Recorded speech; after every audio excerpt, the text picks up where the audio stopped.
Udah direkam? Udah. Oke, saya ini naik ke bawah. Nanti di-cut aja ya kalau ada yang salah. Mana ini?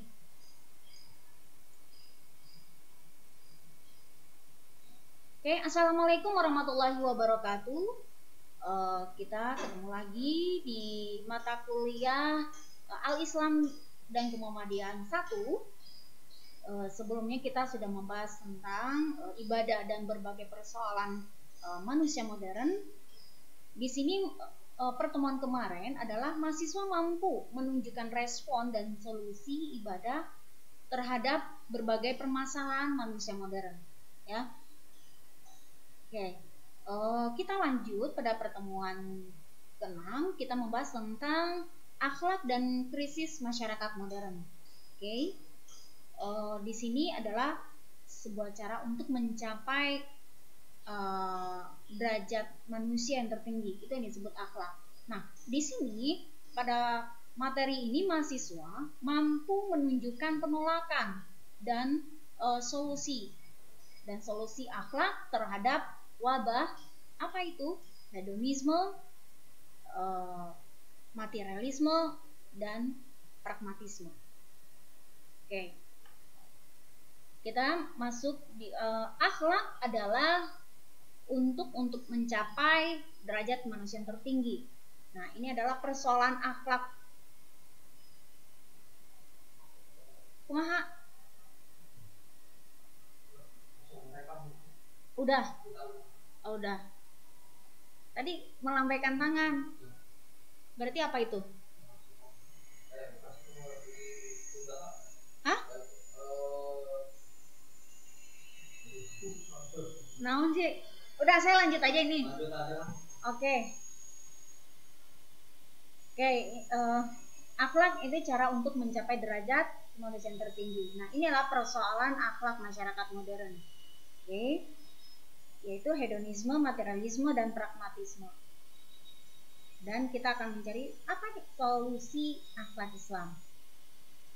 Dan akan mengetahui perbandingan konsep akhlak Islam dan etika modern.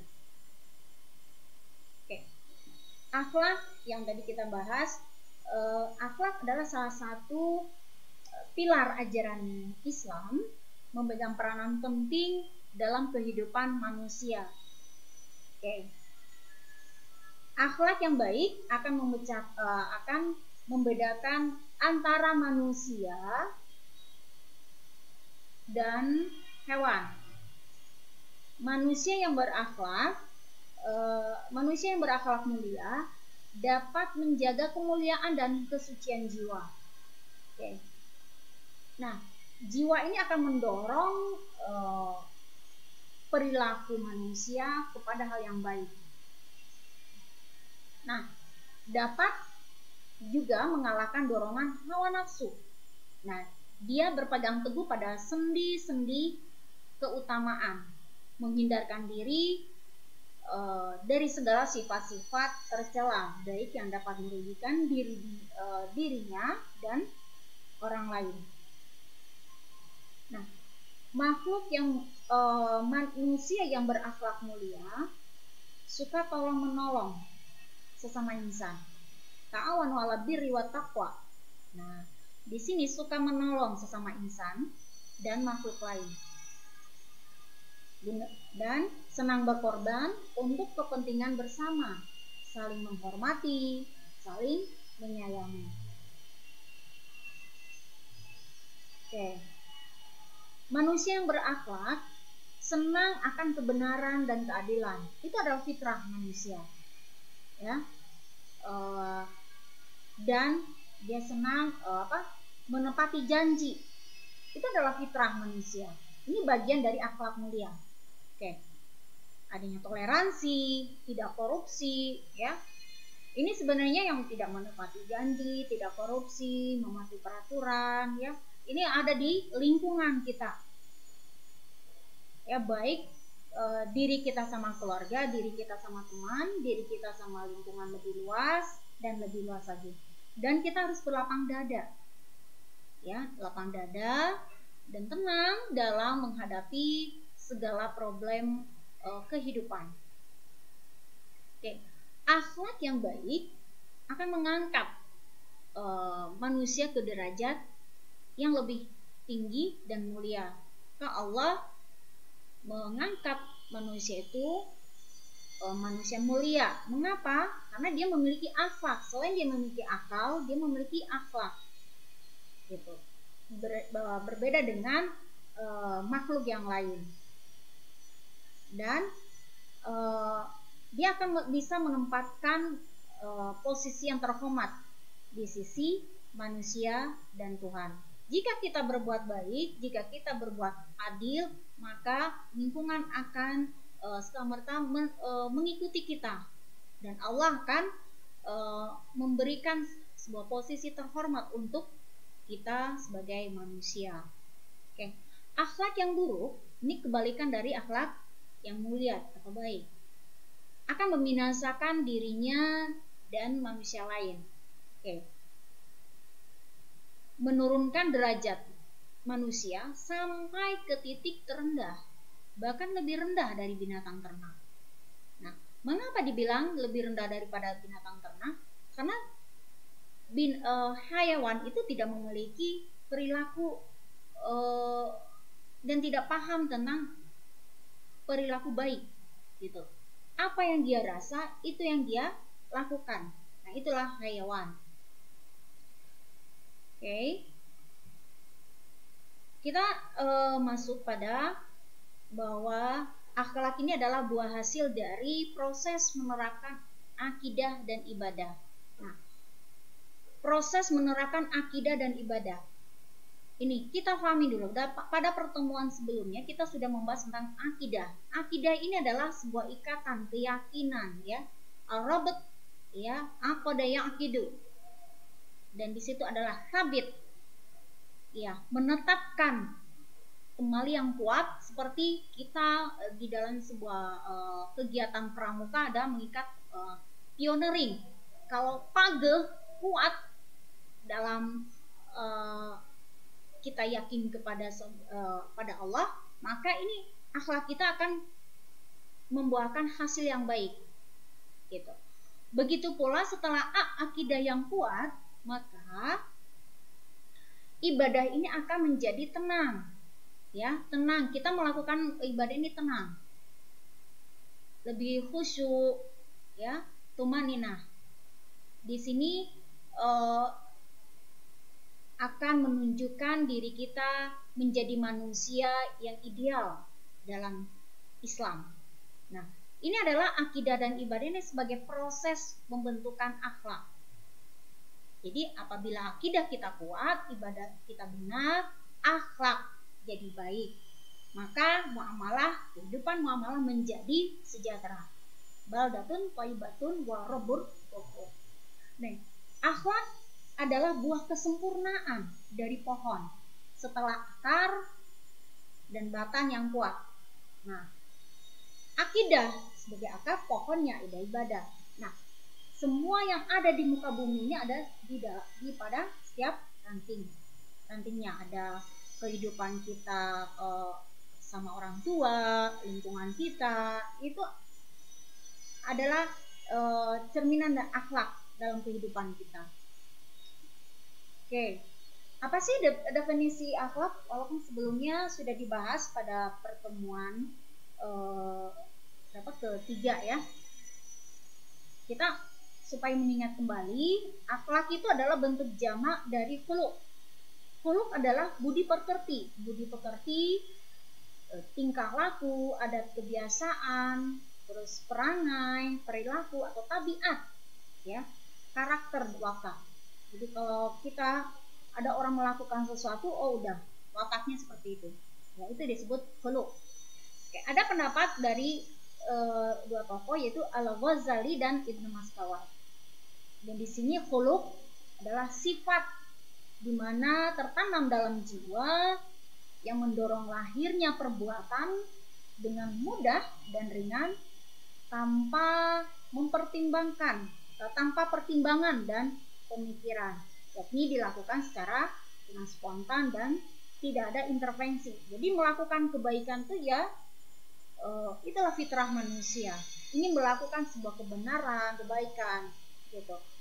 Nah, seperti kita contoh, kita pergi ke masjid, oke, niatnya ibadah, pulang selesai sholat, terus lihat sendal bagus, ya, keluar dari masjid kita lihat sendal kita jelek, lihat ada sendal bagus. Nah, ingin mengambil sendal yang bagus, tinggalkan sendal kita yang jelek. Di dalam jiwa kita ini mendorong untuk melakukan hal yang baik, jangan diambil. Seperti itu. Ya, itulah karakter sebenarnya. Ya, itulah fitrah manusia sebenarnya. Jadi dia melakukan dia menyuruh pada hal yang baik. Gitu. Oke, dalam ensiklopedia Britannica ya bahwa ilmu akhlak diartikan dengan mempelajari yang sistematik tentang tabiat dan pengertian nilai-nilai baik, buruk, seharusnya, benar, terus salah, dan juga tentang prinsip-prinsip yang umum membenarkan kita dalam mempergunakan sesuatu. Oke, kita masuk. Apa sih persoalan akhlak masyarakat modern? Sudah tahu tentang definisi akhlak, maka persoalannya apa? Gitu. Persoalannya apa? Persoalannya kita pahami dulu masyarakat modern. Kenapa bahas nih masyarakat modern? Karena kita hidup di milenial, ya. Orang zaman sekarang nyebutnya zaman milenial. Oke, masyarakat modern ini itu himpunan orang yang hidup bersama di satu tempat dengan ikatan tertentu yang sifat mutakhir, gitu, kekinian. Oke, yang dipengaruhi oleh pola kehidupan. Apa sih masyarakat modern ini dipengaruhi oleh pola kehidupan hedonisme. Hedonisme ini adalah hubud dunia. Yang kedua materialisme dan yang ketiga adalah pragmatisme. Oke. Kita bahas apa sih yang disebut dengan hedonisme. Hedonisme itu yang menjadi ukuran baik, ya, ukuran yang baik-baiknya sesuatu perbuatan, ya, perbuatan yang menimbulkan hedon. Ya, mungkin berapa tahun kemarin kalian di medsos ada membahas tentang hedon. Ini adalah sebuah kenikmatan dan kelezatan. Oke. Dia membahas tentang kenikmatan dan kelezatan. Apa yang dia inginkan, ya sesuai dengan dia udah melakukan nggak? Terasa nikmat, itu adalah hedon. Keinginan yang harus dicapai. Oke, manusia selalu menginginkan kelezatan. Ya, bahkan hewan juga demikian, yang didorong oleh tabiatnya. Saya mengambil sebuah tokoh aliran ini adalah Epicurus. Epicurus menyatakan ada 3 kelezatan. Yang pertama adalah kelezatan yang wajar, diperlukan sekali, seperti makan. Orang kudu makan sambal cibiu, kudu kan itu. Nah, itu dia kelezatan yang diperlukan sekali. Yang kedua adalah kelezatan yang wajar, belum diperlukan sekali, seperti makanan enak. Nah, oke. Makanan yang enak lebih enak daripada sambal cibiu, gitu. Ingin mencoba rasa yang paling enak. Nah, itu harus dikejar benar, gitu. Kenikmatan itu harus dikejar. Padahal itu belum diperlukan, tapi kata orang itu enak, gitu. Nah, itu yang dikejar oleh manusia. Apalagi udah masuk sosmed, ya. Oke. Yang ketiga adalah kelezatan yang tidak wajar dan tidak diperlukan, yang dirasakan manusia atas pikiran yang salah, misalnya kemegahan harta benda. Nah, ini tantangan berat nih zaman now. Oke.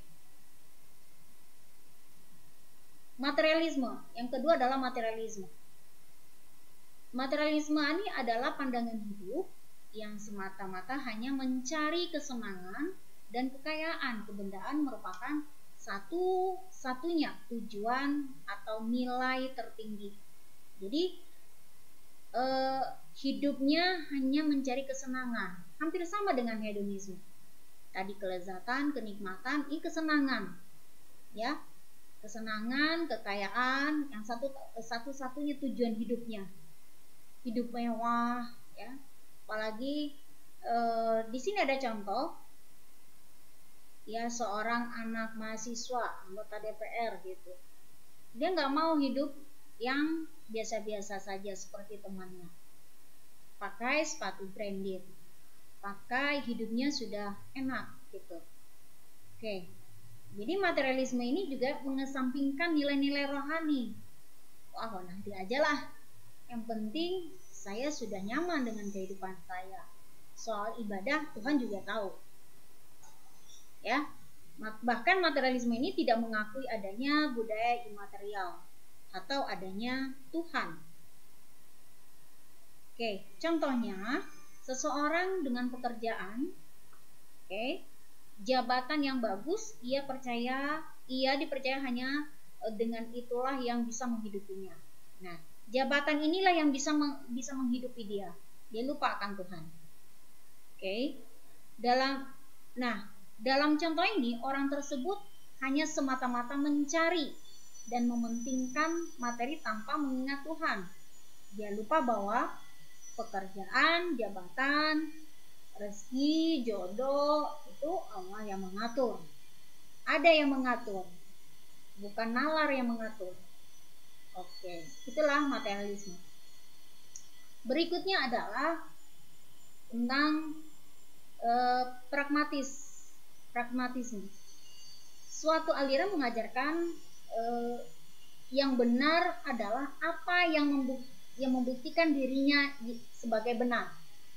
Jadi apa yang dia lakukan itu membuktikan dirinya ada benar gitu, dengan perantara akibat-akibat yang bermanfaat secara praktis gitu. Pegangan pragmatisme ini adalah logika pengamatan. Ingat, ini hidup zaman now. Kaum pragmatis ini berpendapat yang baik adalah yang dapat dilaksanakan dan dipraktekkan, serta mendatangkan yang positif dan kemajuan hidup. Maka baik dan buruknya perilaku dan cara hidup dinilai atas dasar praktis, akibat tampaknya dan dampak positifnya, manfaat bagi orang yang bersangkutan, dunia sekitar. Oke, bisa difahami ya. Di sini pragmatis ini dia nggak mau proses, tapi dia melalui pengamatan dia. Oh, orang ini senang ini, dia lakukan itu tanpa ada proses. Itu simpelnya. Oke, usaha etis adalah mencari gagasan, teori yang dapat dilaksanakan serta membawa akibat nyata dalam positif dalam kehidupan. Di luar itu, usaha etis merupakan usaha yang sia-sia. Jadi etis ini adalah sia-sia bagi mereka, usaha etis ini. Gagasan, udahlah, nggak usah. Jadi proses nggak usah pakai gagasan, langsung aja sesuai dengan kebutuhan sekarang, gitu, simpelnya. Oke, pragmatis ini sebuah konsep mementingkan sisi praktis, di mana dibandingkan dengan sisi manfaat. Dengan kata lain, pragmatisme ini lebih mementingkan hasil akhir daripada nilai-nilai moral yang dianut masyarakat. Oke. Atau bisa dibilang bahwa pragmatisme ini ada menghalalkan segala cara untuk mencapai tujuan. Contoh, tawuran pelajar, ya, merupakan hidup yang pragmatis karena mengutamakan kepraktisan dalam mencapai tujuan untuk menyelesaikan masalah. Nah, perilaku tersebut sudah menyimpang jauh dari ideologi kita, Pancasila, yang terdapat pada sila keempat. di mana kita harus mengutamakan budaya bermusyawarah dalam mengambil keputusan bersama. Nah, itu dia. Nah, ini solusi akhlak dalam Islam. Menurut Ibnu Taimiyah, akhlak itu berkaitan dengan erat dengan keimanan. Nah, karena iman mencakup unsur penting, yaitu meyakini bahwa Allah satu-satunya ciptaan pencipta, pemberi rezeki, dan penguasa semua kerajaan alam semesta. Yang kedua, mengenal Allah dan meyakini bahwa dialah satu-satunya yang berhak disembah. Oke. Yang ketiga, cinta kepada Allah melebihi segala cintanya pada makhluknya, dan cinta hamba terhadap Tuhannya akan menghantarkannya pada capaian ridha Allah. Contohnya gini, Anda suka nih sama cewek, perempuan, soleha. Saya suka dia karena cantik. Kalau bisa, saya suka dia karena mardotillah. Ya, ini buat para belum punya jodoh. Jangan melihat dari segi cantiknya saja. Boleh lihat dari keturunan, cantiknya, hartanya, tapi yang paling utama agamanya. Tapi ingat, segala sesuatu itu harus dilakukan dengan pencapaian ridho Allah. Oke. Gini, al-adabu fawqa ilmi. Oke. Adab, perilaku atau akhlak lebih tinggi daripada ilmu. Ketika manusia memiliki ilmu tidak berakhlak, maka itu hampa, kosong. Yang terjadi ada seperti yang kita rasakan saat sekarang. Ya, Presiden Macron ya. Dia punya ilmu tapi tidak memiliki akhlak. Gitu. Terus yang kedua adalah baguskanlah akhlakmu terhadap sesama manusia. Ahsin khuluqaka linnas ya mu'adzibhu jabalin. Nah, baguskanlah akhlakmu terhadap sesama manusia. Nah, kalau presiden itu sekarang bagus apa enggak? Maksudnya yang tetangga sebelah ya. Bagus apa enggak? Apakah sebuah mengekspresikan membuat sebuah karya itu adalah sebuah ekspresi, tapi malah tidak membaguskan akhlaknya, perangainya terhadap manusia. Jadi menjatuhkan dirinya sebenarnya di muka bumi. Oke. Inna khiyarakum ahasinukum akhlaqan. Sesungguhnya sebaik-baik kamu adalah paling baik budi pekertinya. Hadis Bukhari. Ini adalah solusi akhlak dalam Islam. Jadi selalu ada kaitannya di dalam hidup kita ini. Tidak ada pengkotakan antara akhlak, antara ibadah, antara keyakinan. Semuanya ada hubungannya. Ya, ada hubungannya satu sama lain. Oke, selanjutnya konsep akhlak dalam Islam itu adalah nilai-nilai akhlak ini tidak pernah kering karena adanya agama. Ya, melihat hakikat manusia pada perbuatan baik.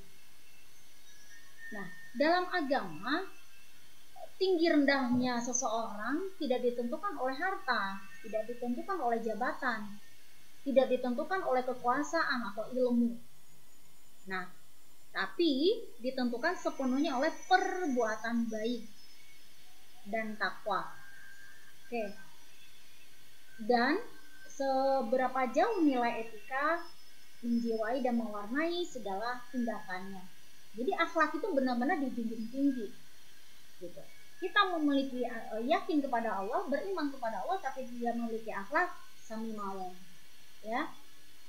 Oke. Agama untuk manusia, maka etika atau moral menjadi salah satu ajaran yang amat penting dalam agama apapun. Nah, dan dari sudut pandangan etika dan atau moralitas, rasanya semua agama sepakat mempunyai pandangan yang sama semua agama memerintahkan pemeluknya berbuat baik dan melarang berbuat jahat. Kalau kita balik kepada pembahasan semua agama, ketika terjadi di abad 19 pemahaman tentang religi, bahwa ada orang yang religi, orang kaya dan orang yang beragama kaya dan orang yang beragama miskin. Nah, disinilah terjadi, kalau kalian tahu, Siddhartha Gautama memisahkan diri dari lingkungan pemeluk agama yang komunitasnya kaya.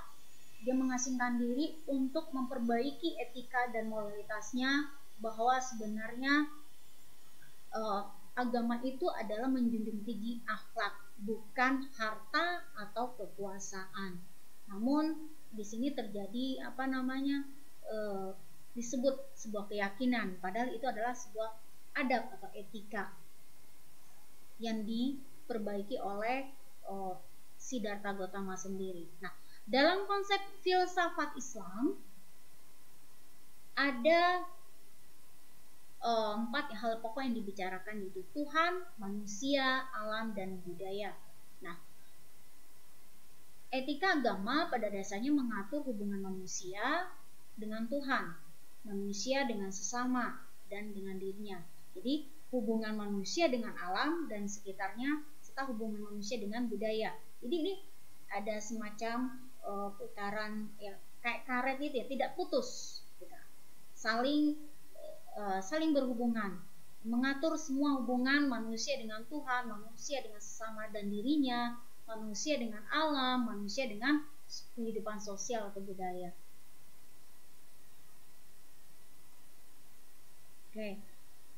Ini adalah etika hubungan manusia dengan Tuhan. Ya. Etika agama menegaskan bahwa hubungan manusia dengan Tuhannya adalah hubungan antara penciptaan dan penciptanya, hubungan antara makhluk dan al-khaliq. Nah, pada dataran ini, hubungan makhluk dan khaliq, manusia pada akhirnya tidak mempunyai otoritas kekuasaan, gitu, dan wewenang sedikit pun terhadap Tuhan. Jadi tidak ada mengatur Tuhan. Di mana Tuhan? Kalau memang ada Tuhan, temui saya. Itu nggak ada etika, ya.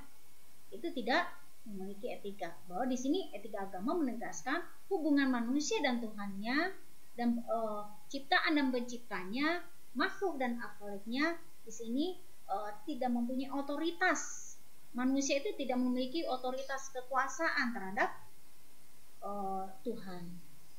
Yang kedua adalah etika hubungan manusia dengan sesamanya. Yang di atas tadi hubungan dengan Allah, hablum minallah. Yang ini hablum minannas. Pada hakikatnya posisi manusia itu sesama manusia adalah sama, sederajat, tidak ada perbedaan. Sama-sama makhluk Allah, ya. Sama-sama kita beribadah kepada Allah, sama-sama kita berlomba-lomba dalam kebaikan, ya. Yang membedakan itu apa? Bukan harta, bukan jabatan, bukan kekuasaan, bukan arogansi kita, tetapi apa? Amal, perbuatan, dan takwa kita. Nah, di sini berikutnya etika hubungan manusia dengan ciptaannya. Jadi, di mana berhadapan dengan ciptaan dan budaya. Manusia pada dasarnya memegang otoritas kekuasaan, artinya sepenuhnya bertanggung jawab untuk semua ciptaan yang akan diperbuat, ya. Semua ciptaannya, apa yang dia lakukan itu harus dipertanggungjawabkan. Dan ciptaannya itu sepenuhnya bergantung pada manusia.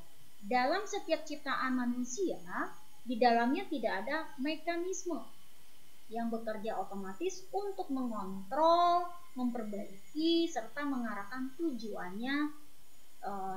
Semuanya bergantung dan tergantung pada manusia. Jadi di dalam sebuah kehidupan itu apa yang dia cipta itu kembali kepada manusia kembali, ya, bergantung dan tergantung pada manusia itu sendiri. Misalnya dalam budaya kita ini ada hidup sama kita bangun tidur pasang suami istri, ya. Kalau di zaman dulu harus merangkak bangun tidur sambil mencium kaki suami, merangkak dari pintu ke ranjang untuk membangunkan suami. Itu adalah ya itu yang diciptakan oleh manusia itu sendiri. Nah, itu ada ditanggung jawab dipertanggungjawabkan oleh manusia itu sendiri. Kenapa harus berbuat seperti itu? Dan itu tergantung pada manusia apakah dia mau melakukan atau tidak. Begitu. Oke. Sumber nilai moral atau akhlak itu ada agama. Mengapa? Agama ini merupakan sumber nilai etika, moral, akhlak, ya, yang memiliki kekuatan lebih karena nilainya bersumber pada wahyu Allah. Al-adabu khulqu ilmu. Nah, ini satu-satunya adab yang harus pada panduannya pada agama. Sumbernya pada Al-Qur'an, wahyu Allah. Bukan pada manusia, gitu. Yang kedua, ini budaya tradisi. Yang tadi bersumber pada agama, yang kedua adalah pada tradisi. Tradisi yang bersumber pada nilai etika bagi kehidupan manusia. Nah, yang dimana sudah memiliki standar nilai tersebut. Yang kita bahas sebelumnya tadi. Oke, nilai yang bersumber pada tradisi ini berbeda-beda tergantung sistem nilai yang dianut oleh budaya masyarakat setempat. Oke, mungkin jika ada pertanyaan silakan kita lakukan di kelas masing-masing. Entah segitu nggak ada assalamualaikumnya ditutup. Oke. Baiklah, untuk pertemuan pagi ini kita cukupkan sekian. Mudah-mudahan menjadi ibrah buat kehidupan kita. Dan mari sama-sama kita membaca hamdalah alhamdulillahirabbil alamin. Akhirul kalam wassalamualaikum warahmatullahi wabarakatuh. Habis.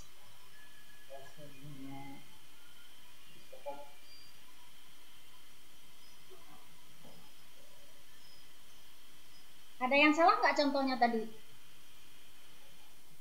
Oh, nggak ada yang dengar nih.